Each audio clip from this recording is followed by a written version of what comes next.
महाराष्ट्र काय कर्नाटक काय सर्वांनी सबस्क्राईब करा खिलार महाराष्ट्राची शान आणि क्लिक करा बेल आयकॉनवर. एन्जॉय. नमस्कार मंडळी, खिलार महाराष्ट्राची शान या यूट्यूब चॅनलवर मी सूरज दिघे आपल्या सर्वांचं सहर्ष स्वागत करतो.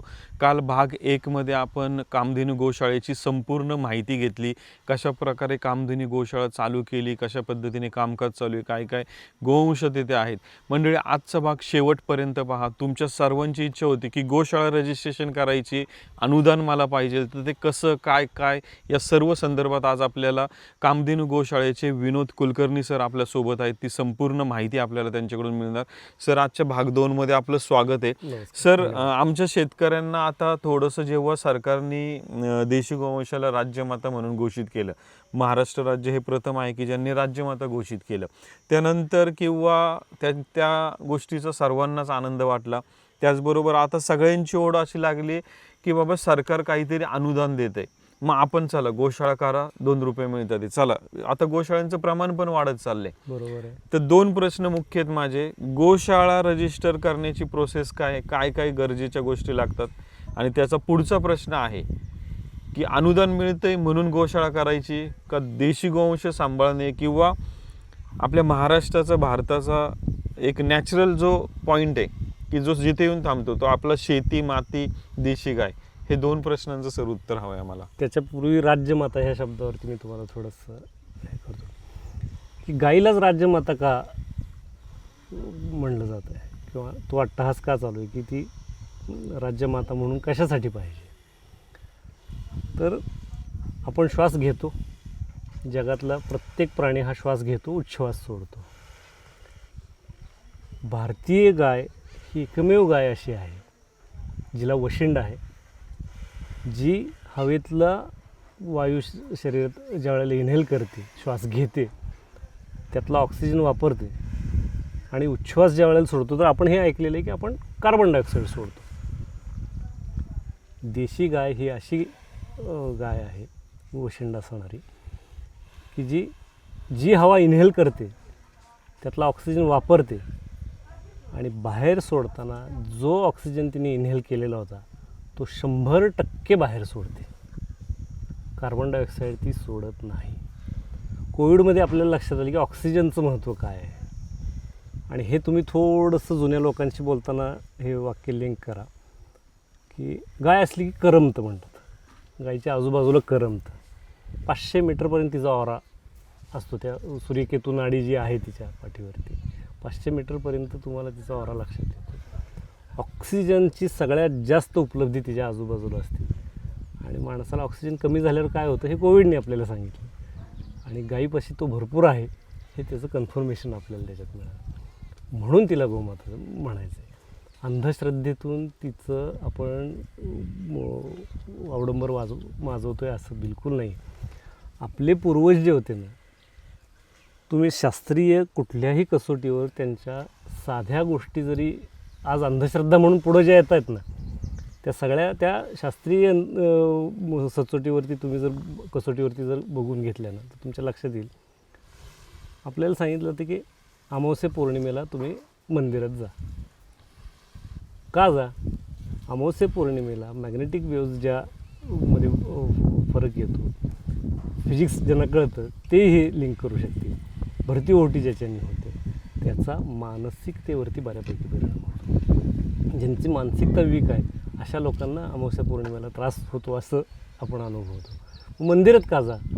तर सगळ्यात जास्त पॉझिटिव्ह वेव्ज तिथं तयार आहेत, आणि ह्या निगेटिव्ह इम्पॅक्ट तिथं न्यूट्रल व्हावा म्हणून मंदिरात जायला लागतं. श्रीफळ वाढवायला सांगितलं जातं. देव खातो का हो कुठली गोष्ट?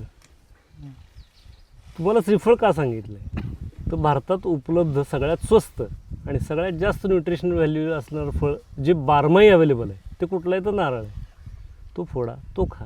त्याच्यापासून तुम्हाला मिळणारी ऊर्जा ही शाश्वत आहे, कंटिन्युअस मिळणारी, स्वस्त आहे. देवाला नारळ फोडून काय होतं हा जो अंधश्रद्धावाल्यांचा प्रश्न आता समोर येतो ना, त्यावेळेला त्याच्या मागचं हे कारण आपण विसरून जातो. कदाचित आपली मागची पिढी कारणीभूत आहे आपल्यापर्यंत हा शास्त्रीय दृष्टिकोन न पोहोचवण्यासाठी.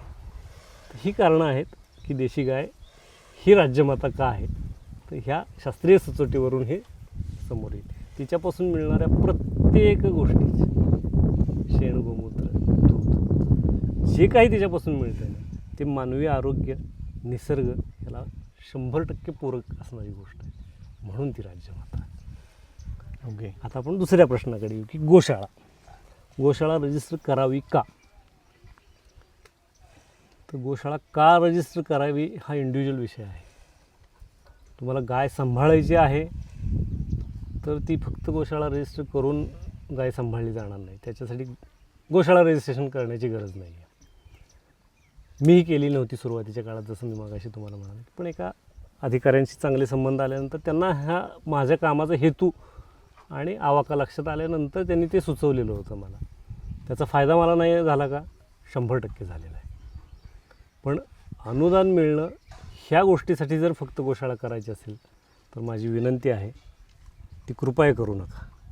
कारण एका गाईला चांगलं सांभाळण्यासाठी कमीत कमी वर्षाला लेबर सोडून 35,000 ते 40,000 रुपये खर्च आहे एका गाईचा.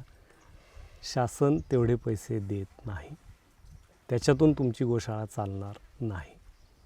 मग ती चालणारच नाही का? तर ती आपल्याला चालवायला लागेल. मग तुम्ही जवळचे पैसे घालूनच चालवायची आहे का? तर अजिबात नाही.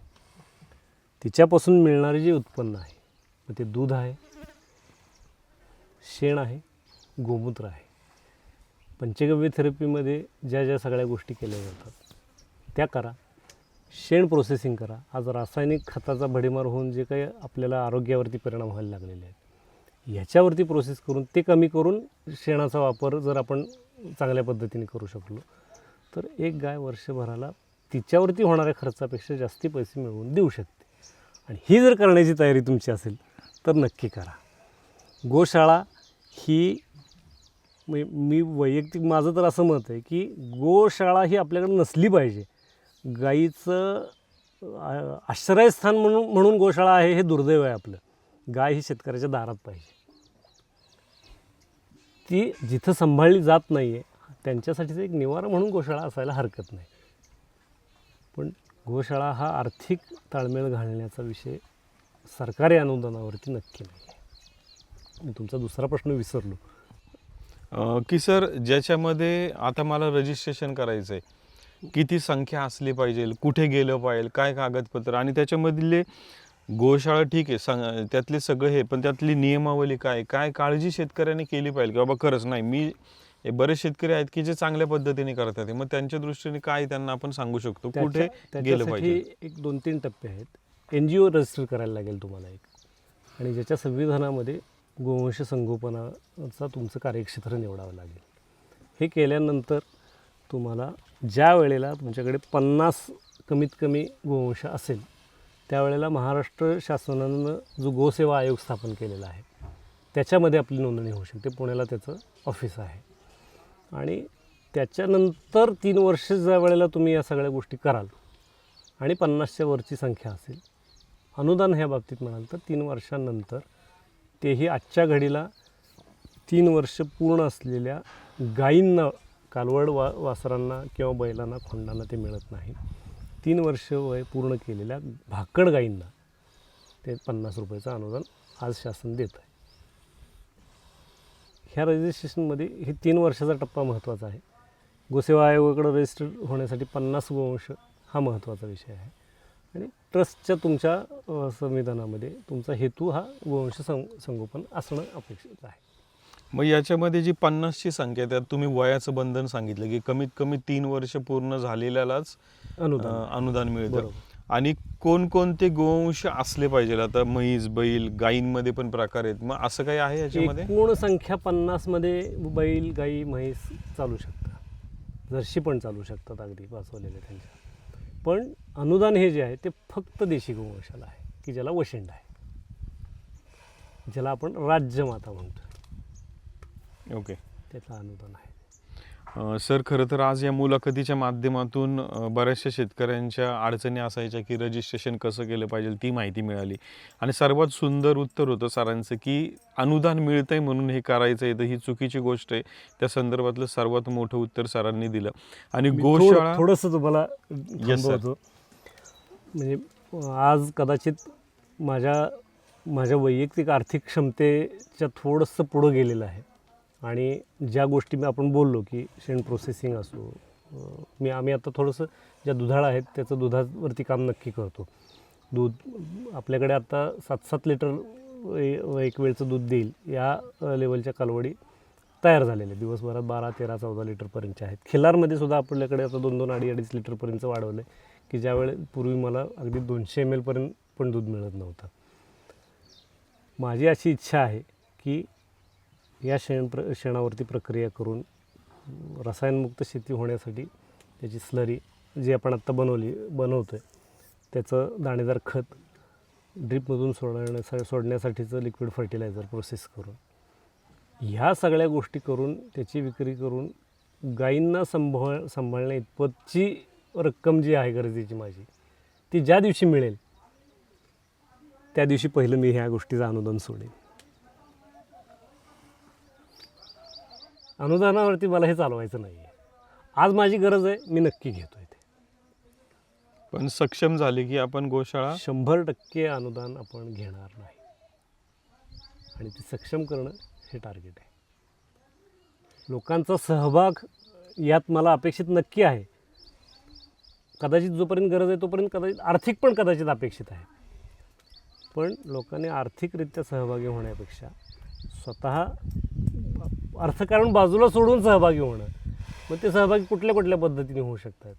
तर त्याचं व्हॅल्यू ॲडिशन होण्यासाठी त्यांच्यापासून तयार होणाऱ्या उत्पादनांचा वापर करणाऱ्या लोकांपासून की जे शहरात आहेत, लांब आहेत, अगदी गोठ्याच्या जवळ नाही आहेत, काय तिथे येऊ शकत नाही आहेत, त्याचा वापर करणारे ह्यांच्या संगोपनासाठी कारणीभूत असतील. जे लोक आजूबाजूला आहेत, जे येऊ शकतात, त्यांनी येऊन त्यांचा सहवास अनुभवला ना तर त्याच्यापासून मिळणारी त्यांची जी ऊर्जा आहे ती आपल्या राज्याला, आपल्या देशाला पुढे नेण्यासाठी, पॉझिटिव्ह माइंडसेट बनवण्यासाठी नक्की उपयोगी पडेल. तो वापर त्यांनी करावा. वेगवेगळे कार्यक्रम ज्या वेळेला इथं वसुबारसाचा आपण बऱ्यापैकी कार्यक्रम करायचा प्रयत्न करत असतो, अशा वेगवेगळ्या कार्यक्रमात सहभागी व्हावं. ह्या पद्धतीने लोकांनी याच्यात नक्की सहभागी व्हावं. तो लोकसहभाग अपेक्षित आहे आपल्याला. आजही आपण हा प्रयत्न करतो आहे की हे लोकसहभाग आर्थिक घेण्याचा टाळायचा प्रयत्न आहे. पण जिथं गरजेचं आहे तिथं तो नक्की अपेक्षित आहे. सक्षम होईपर्यंत तो नक्की घेतला जाईल. ज्या दिवशी ही सक्षम, आणि मी हे तुम्हाला खात्रीने सांगतो की येत्या काळात कामधेनू गोशाळा हे एक पायलट मॉडेल असेल की जी सक्षमपणे चालवली जाईल. आज युद्धाच्या काळात आपण बघितलं की गॅससाठी काय रांगा लागलेल्या आहेत. आज आमची गोशाळा एवढ्या पोटेन्शियलची आहे की आम्ही रोज 5 फॅमिलीला 1 सिलेंडर देऊ शकतो. आज नाही आहे काय आमच्याकडे, तर ते बनवण्याची यंत्रणा नाही आहे. त्याच्यावरती आम्ही आत्ता काम करतो आहे. ज्यांना ह्या विषयावरती काही ज्ञान आहे, माहिती आहे, काही त्या यंत्रणेत जे लोक आहेत, अशा लोकांनी नक्की आम्हाला या विषयाचं गायडन्स द्या. हे आम्ही लवकरात लवकर करू. आणि हे पायलट मॉडेल असेल की ह्या पद्धतीनेही गोशाळा चालू शकतात, ज्यांना आर्थिक राजश्रयाची गरज नाही. लोकांच्या हितासाठी, लोकांच्या आनंदासाठी हे चालतं.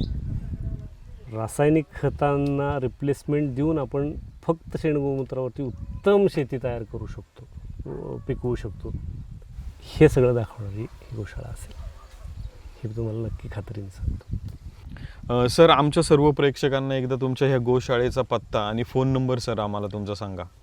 ही कामधेनू गोशाळा आहे. देशी गोवंश संगोपन संवर्धन क्षेत्र आहे. घेरडी, सांगोला तालुक्यातील घेरडी ह्या गावी ही गोशाळा आहे, मेटकरवाडी भागात. माझा संपर्क नंबर आहे 94 233 14 796. 94 233 14 796. धन्यवाद सर. तर मंडळी, गोशाळा रजिस्टर कशी करायची आणि का करायची आणि का नाही करायची याचं सर्वात सुंदर उत्तर सरांनी दिलं. मंडळी, चॅनल लाईक, शेअर, सबस्क्राईब करा आणि खिलार महाराष्ट्राची शान चॅनलच्या मायक्रोचिप बसवण्याच्या प्रोग्रामला, देशी गोवंशाच्या कार्याला तुमच्या या सध्या व्हिडिओच्या उजव्या कोपऱ्यामध्ये नाव नोंदणीचा फॉर्म येतो, नक्की भरा. खूप खूप धन्यवाद. धन्यवाद. खिल्लार महाराष्ट्राची शान.